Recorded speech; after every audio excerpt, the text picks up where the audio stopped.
Hello, I am the Reading Rainbow Emperor, and today I'm going to be talking a bit about JoJo's Bizarre Adventure and the concept of resolve. JoJo's Bizarre Adventure is one of my all-time favorite manga series. I'll admit I don't really like Part 8, but the previous series more than make up for the quality.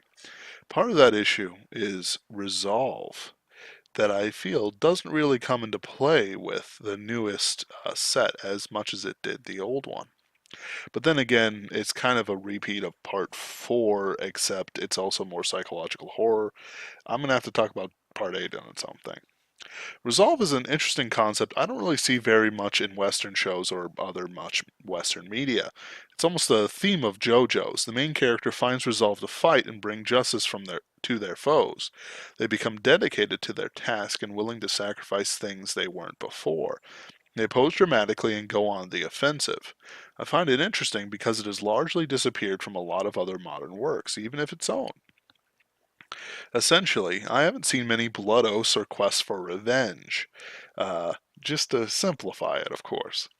I've seen characters getting up and going to battle while talking about friendship, but it's a different flavor in my mind.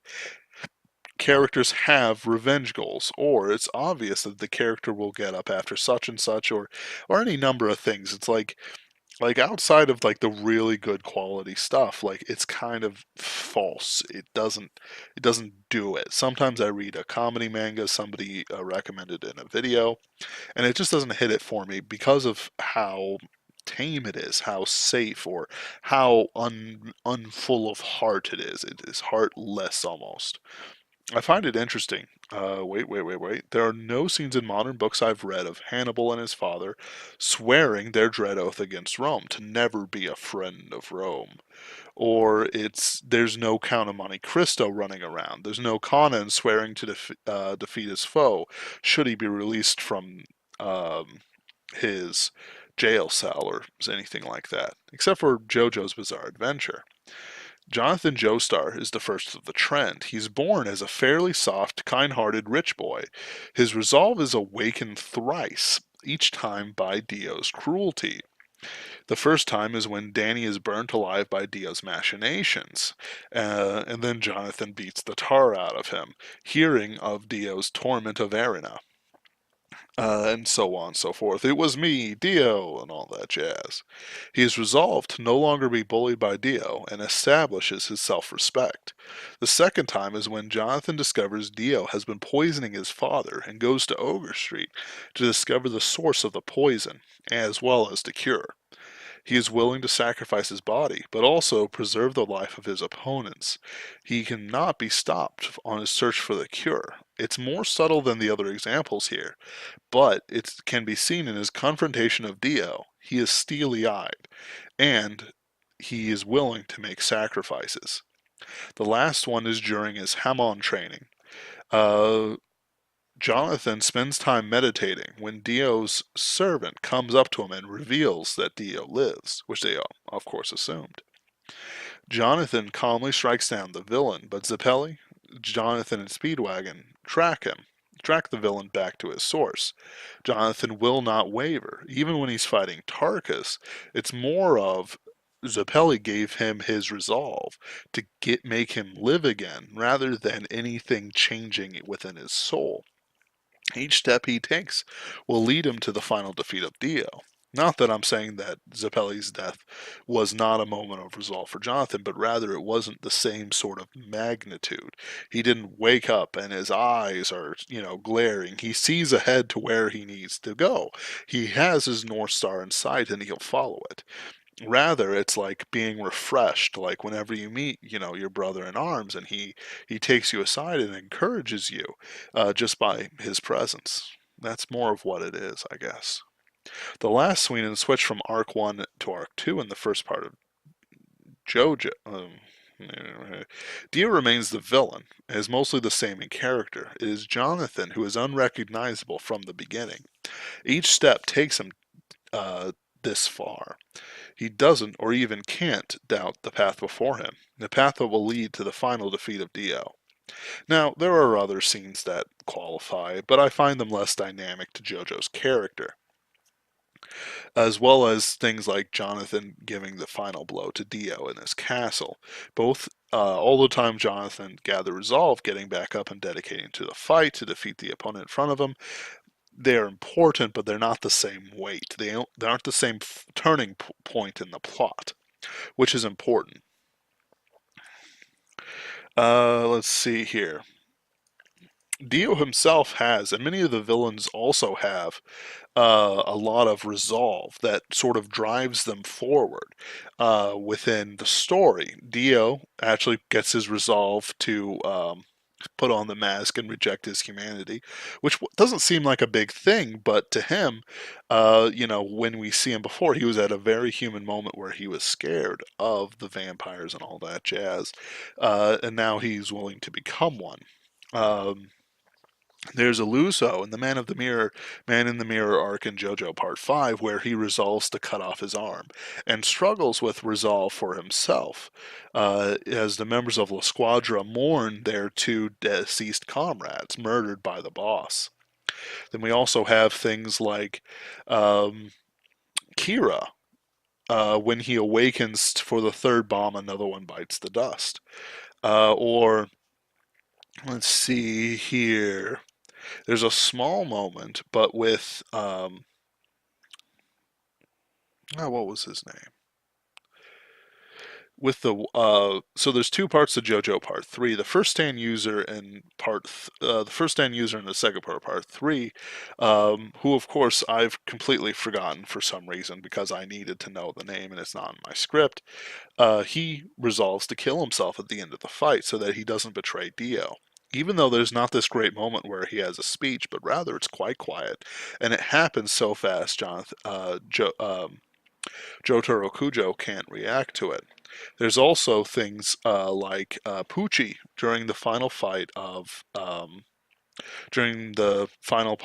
Part Six, where he is punched half to death by Jotaro Kujo, and who has come in and stopped time and saved his daughter and all that jazz, because he is kind of the main character of JoJo Parts 3, for not the main character, but he is a part of parts of 3 through 6.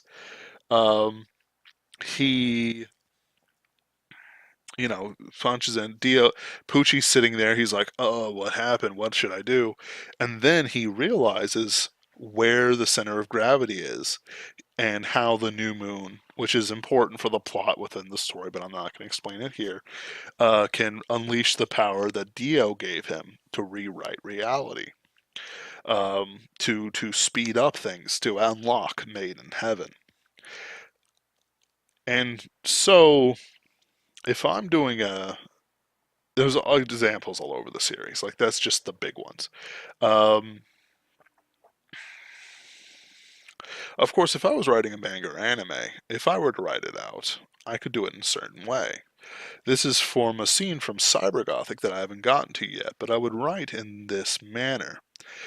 Manfred slumped against the wall, bleeding from the hole in his side. It was small, like a prick going in, but the bullet had done its job and the exit wound promised to be much bigger. The readout told me that I had only enough animal for one last burst, but it would be all I need.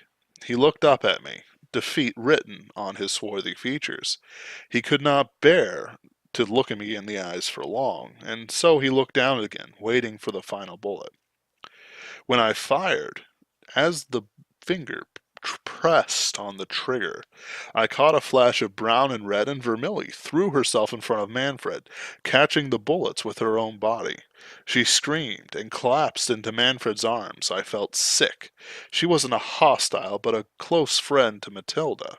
My stomach, despite the calming chemicals my system, everyone's a cyborg in this, my system was pumping into my blood, kept to keep me fighting, turned over, and if I had any food in my stomach bag, I would have vomited.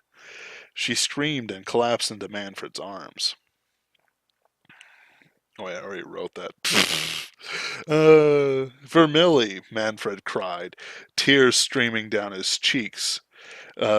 cut ahead. The live fight, and we'll assume that there's a scene where she's like, "Oh, my brother, my secret brother, blah blah blah blah." And I've been hinting at it in the story already. She was a big fan of his against the main character. The life finally drained out of Vermilly's eyes, and I could see part of her skin rip open as the system tried to understand her state of death. Vermilly, Vermilly, Manfred cried. I couldn't bring my hand to the sword to fight him as he set her down and rose to his feet, staring into my eyes. You did this. You did this to her. He pulled out his sword. Gone was the loss and weakness. He didn't look tired or hungry or wounded. Even the hole in his side had stopped bleeding. I backed away. His eyes blazed with a new fire I couldn't begin to imagine. I'll kill you. I swear on my father's grave, I'll kill you. And with that, he flew at me. I can use the resolve to turn against the protagonist or the antagonist. It's a great choice when you want to extend a fight or just to end it, to have some dramatic moment that turns the story against the reader's expectations. And while it can be overdone, spacing these events out can enhance the reader's experience for the better. In this case, I used it to hearten my villains fight against the protagonist so that there'll be another more dramatic fight with more stakes on the table. Manfred, even though the main character is never intended to harm him, has had experiences that the main character could have changed for the better but didn't. Therefore, Manfred blames the main character. And now, in a self-sacrifice that nobody saw coming, Vermilly has sacrificed herself to keep Manfred alive, because she loves and cares for her brother in a very natural and human state of being. Even though these people have no fear of or understanding of no understanding or sort of fear of old age, they still fear dying. Every time death comes in, it's a terrible reaction out of them because they are facing something they believe that they will never face. Therefore, it's given this sacrifice all the more weight. Vermilly is willing to give up her physical body and never interact with this part of the world again, being stuck in cyber heaven. Um, which is, of course, a place you can go to and talk to people, but the church doesn't let you do that. So Manfred, who himself knows that he has chosen an evil path, that his desires are overweening his conscience and many other things that would make a normal, moral man blanch, now believes he will never see her again, will not be able to stand in the day of judgment like she will, like others will. Therefore, it's more meaningful to him by another power. His resolve increases. He fights against the hero and against all the things that the hero is standing for. And it allows me to extend the fight scene in a practical sort of sense without actually extending the fight scene. Now will come a chase scene, and then they'll be separate, and then there'll be another fight between them that will end it for good.